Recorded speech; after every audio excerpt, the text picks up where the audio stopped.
Hello. Today I'm going to interview Tahrir al-Santouri, a Sudanese filmmaker and scholar who has been in the Sudan for many years, making films, recovering the history of her country, and producing work of very fine quality.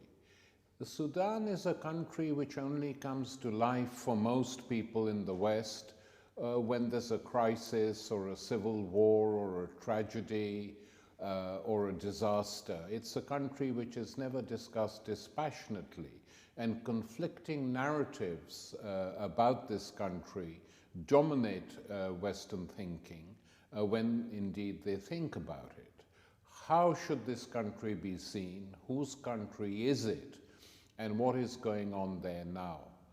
Tahrir, thank you very much for joining us today.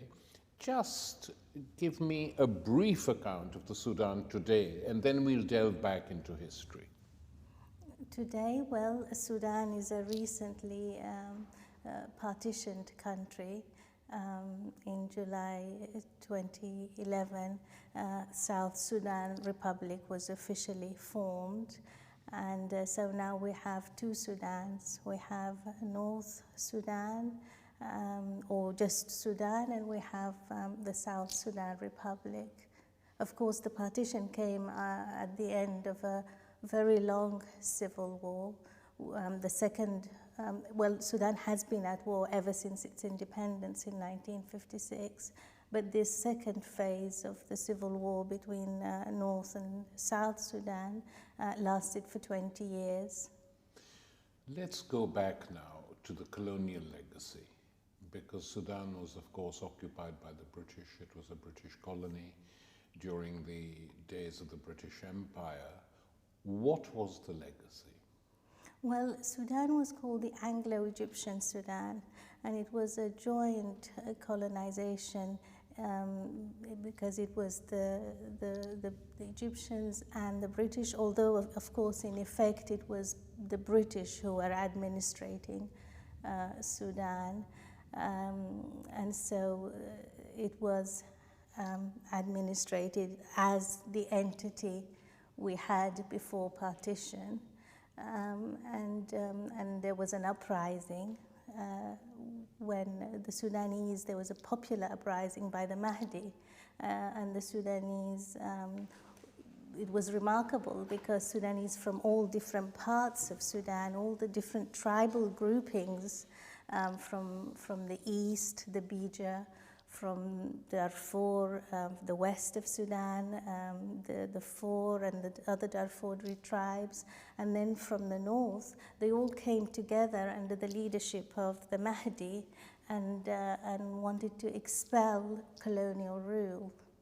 The Mahdi, of course, was a figure of dread in London in places, not because he was a Muslim leader, but because he was the first leader, really, not just in that region, to inflict a military defeat on the occupying British forces. I mean, General Gordon, one of the top British generals, was martyred in that city, and then another army had to be sent. So the Mahdi was successful, partially, and it's the success that created his image of being a sort of wild man of Sudan, depicted always in drawings as a character like that, whereas in effect, in a period before the progressive movements and parties and nationalism proper was born, the Mahdi effectively was fighting for the national liberation of his country. Yes, I mean, I think the Mahdi's project was rather complex, but it was an idealistic project. I think he didn't see his project just in terms of Sudan. What he saw it in terms of was an ummah, And so he was a very ambitious man and saw his project as unifying the Muslim community. The known Muslim community at that time. But for that project, his first step was to unify different and conflicting Sudanese forces and to inspire him to join his project. So that was interesting. But I think representations of Sudan and who the Sudanese are can go back to that time, to the Mahdi. Kipling wrote a famous poem called Fuzzy Wuzzy, which was about how the Sudanese, broke the British square in the battle in which Gordon's forces were defeated, and so it was a problematic representation from the point of view of the Sudanese, because although this Sudanese warrior is acknowledged for his courage, he is also talked of as a beggar, as a big black bounding beggar, and so I think. These conflicting representations of Sudan and what those representations are for can go back to that time. You don't remember the Kipling poem, do you? Well, I encountered the Kipling poem oddly, personally, at a very personal level, on my first day at an English boarding school, when we were shown around and it was explained that these what they call young ladies at that time are from Sudan. One of the girls said, "Oh, of course, the Fuzzy Wuzzis are also Sudanese." And I remember feeling terrible. Immediately I felt terrified by this idea of being known as a Fuzzy Wuzzy. And then it's only subsequently that I went and learned that this Fuzzy Wuzzy has been, of course, immortalized in this poem, and that he now describes who I am. So let's move to the post-independence period. The British have departed. Sudan is now an independent state. What happens? Well, it was a troubled state, because what happened is that it was the British left, but there were many contradictions in the Sudan we inherited. The south of Sudan at the time was felt that they had almost been cheated by the British, because the north had been developed. That is where the colonial administration was, and so the civil servant jobs that were available post independence all went to northern civil servants, and the south was very poorly represented in government, and so immediately after independence there was a rebellion in Torit, and that really was the beginning of the first Sudanese civil war, which lasted until 1972. But this civil war was a North versus South civil war? Yes. And that had religious connotations? I mean, I think this is how it was represented, and again, how things. We go back again to how things are represented. What are the media narratives about Sudan, and what the complexities are, and how they are understood by the Sudanese. And often the two are not the same. And so, of course, the war in the West was represented as a war that is to do with religion. But I think it was also a political It's always the same, wherever the British Empire was, this division was created.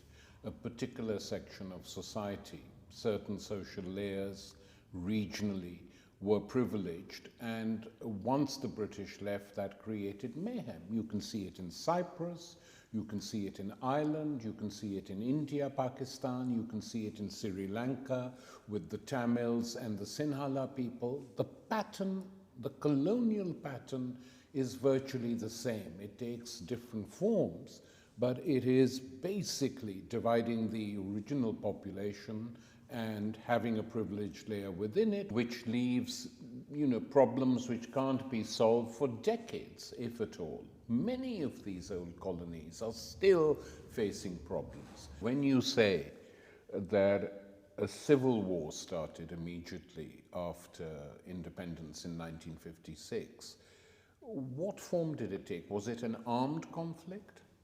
It was an armed rebellion. What happened was there was a mutiny in a garrison town in the south called Toureet. The government moved in to quell the rebellion, and there was a kind of an agreement of sorts, according to historical commentators. In my film, Our Beloved Sudan, Rebecca Garang says that the reason that the rebellion then progressed to become a protracted civil war was because of the harshness with which the ringleaders were dealt with which the dissidents were dealt with. And I think, there is never one reason, but there was a legacy of mistrust, a legacy of domination, and there wasn't, I think, a kind of political wisdom in dealing with these contradictions by the Sudanese post-independence. So there was a settlement in 72? In 72, the first civil war came to an end. It was at the time when General Muhammad Ja'far Nimeri was in power. When he had taken power via a coup d'etat, yes, abolishing all the trappings of democracy. Yes, this was in 1969 that his coup took place, and in 1972 he came to agree a peace with what was then called Anania, which was the rebel movement in the south, or what they would say the liberation movement in the south. And how long did this peace last? It lasted, 1972. I think war broke again in around 1985, 84, around that time. Again, war broke out because within the Anania movement emerged as a leader John Garang, and he was not satisfied, or he and his followers were not satisfied with how the agreement, the Addis Ababa Agreement, the 1972 Addis Ababa Agreement, was being implemented. So that rebellion never ended, the one which began in 1985? Well, it ended technically in 2005 with the signing of the Comprehensive Peace Agreement, yes, which laid the groundwork for the separation. But tell me something, where does Darfur fit in all this? You have, I'm trying to visualize it for our viewers. We have a civil war between North and South, constant conflict, agreement that there should be a federal solution. The South feels that the North is not honoring that agreement as it had promised to do. Conflict resumes again, and even on a low intensity level carries on.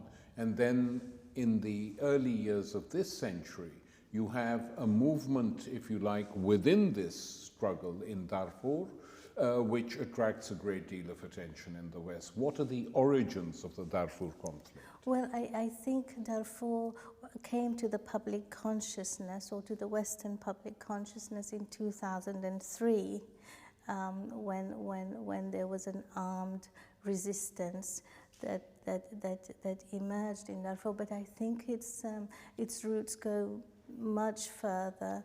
I mean, again, Professor Mamdani talks about Darfur at great length, and he locates the genesis of the troubles in the colonial policies of indirect rule. But as I said, it came to the public consciousness in 2003. There was a drought which upset the balance of the way the population in Darfur was living.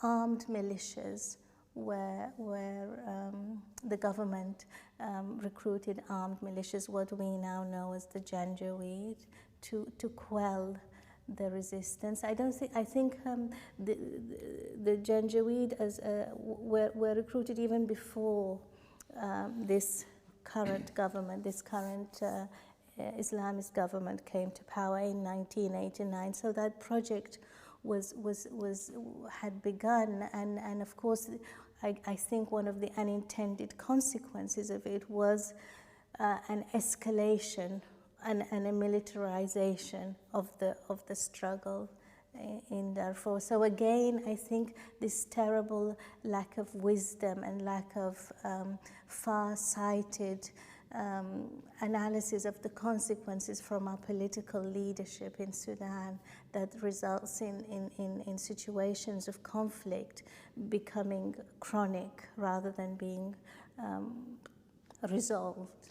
But explain to me a bit about what you think were the real origins of that conflict. There was a drought, there were refugees fleeing drought-ridden areas to other parts of the region.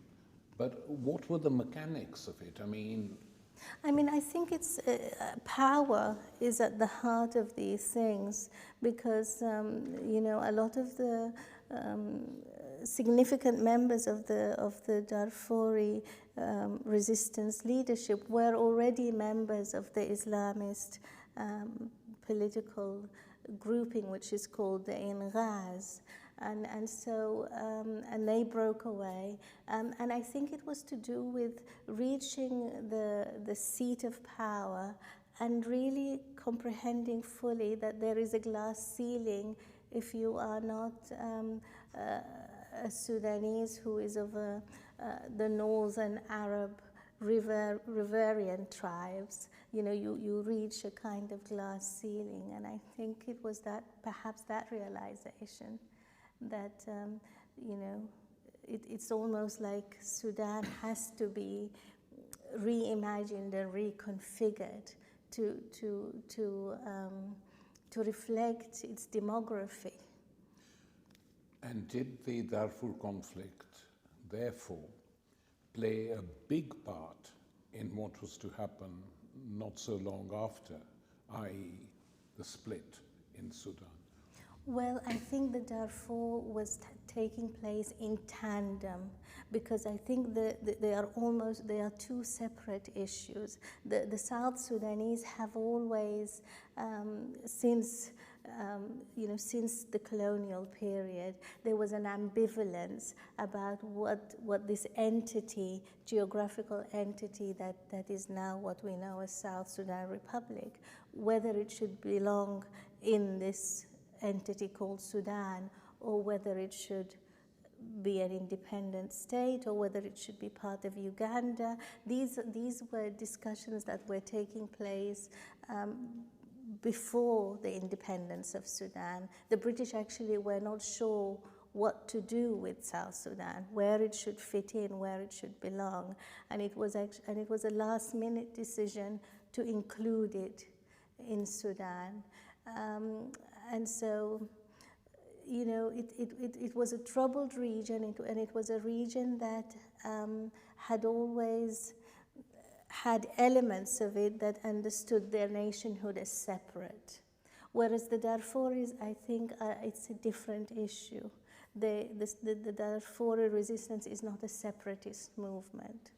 And in terms of the final breakup of the country, which, as you've explained, was always a fragile state, What role did the West play? Did they encourage the breakup finally or not?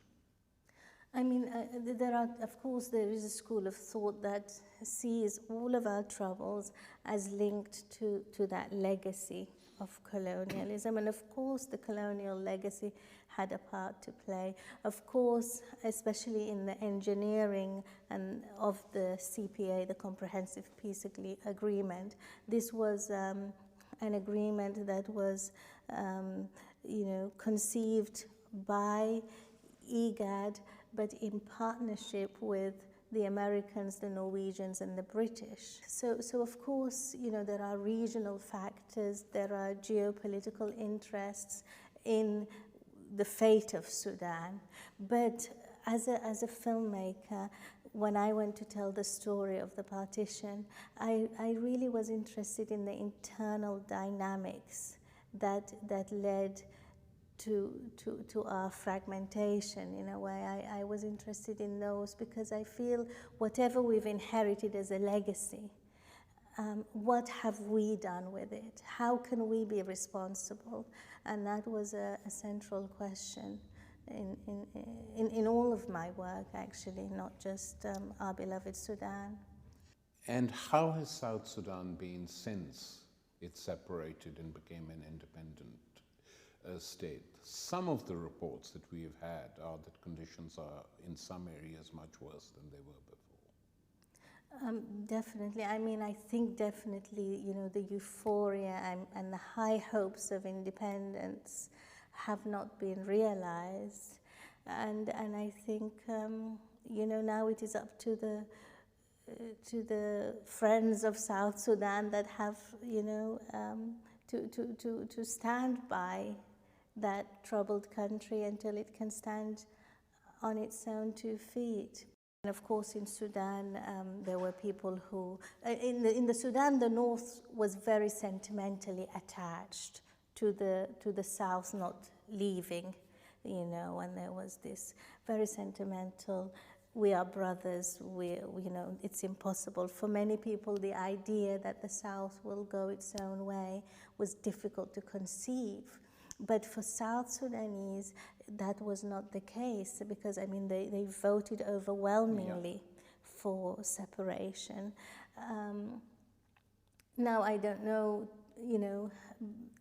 so really it's a very complex issue. And what are the scholars and professors and academics and others who were totally for the breakup in the Western Academy, not least at the School of Oriental and African Studies and other places, who were for all this?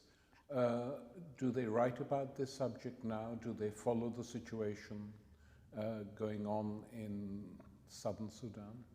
Oh, I'm sure. I'm sure. I think, again, we go back to representation and how how media narratives really influence the way we think about the world around us. And with South Sudan, the media narrative was seeing a homogeneous people with this noble dream to create their new Jerusalem, and it failed to acknowledge the enormity of the task before before South Sudan, and that task is really about how to create a narrative that all of the South Sudanese can feel part of, and one of the protagonists in my film says that without a unified army, you cannot have a state, and again there were these very practical, hard-nosed issues that were not addressed. The other problem, of course, is that creating new states in this epoch in which we live it's not simply the creation of the state, it's what do you put in this new space? How is it going to function? Who is it going to benefit? And if all you create is a tiny new elite which reproduces all the mistakes, all the faults, all the greed, all the corruption of the elite that they have replaced from the north, then many people say, well, what's different? You know, we've got a government which is a state, a population which is largely homogeneous, but apart from that, what has changed? Well, the population isn't homogeneous because there are many different tribes in South Sudan, as there are in North Sudan, but these tribes are at odds with each other. It started off as a political North versus South conflict. Well, no. Now I'm talking just about the South. You know, what happened in December 2013, when the kind of the violent tensions came to the surface within South Sudan Republic, when Riek Machar, the vice president of South Sudan, and Salva Kiir, the president, the president claimed that there was a coup attempt, and then violence broke out, and so it goes on. It goes on. Tell me, Tahrir, what is the condition of women in the Sudan? I mean, is it any different in the Muslim north from the Christian south? I mean, when I was making my film, it was I was living in Khartoum, but I would go to Juba. And it was really nice to be able to travel to Juba, to, you know, it was a freer environment, you know, simply not having to have, you know, as somebody who is a practicing Muslim but doesn't wear the headscarf, it was nice for me to not have to have it always in Juba. And I enjoyed just that sense of, you know, I would call, yeah, you would call it freedom, that sense of freedom. And it was nice to be able to sit in a cafe and not worry. But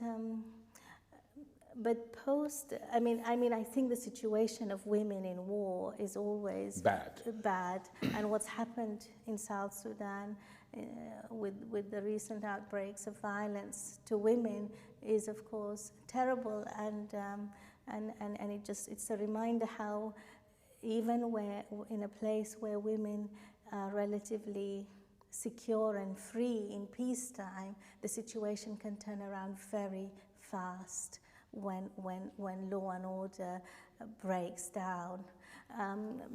In the north, the situation for women is contradictory again. There are many women who are doctors, who are professionals, even engineers.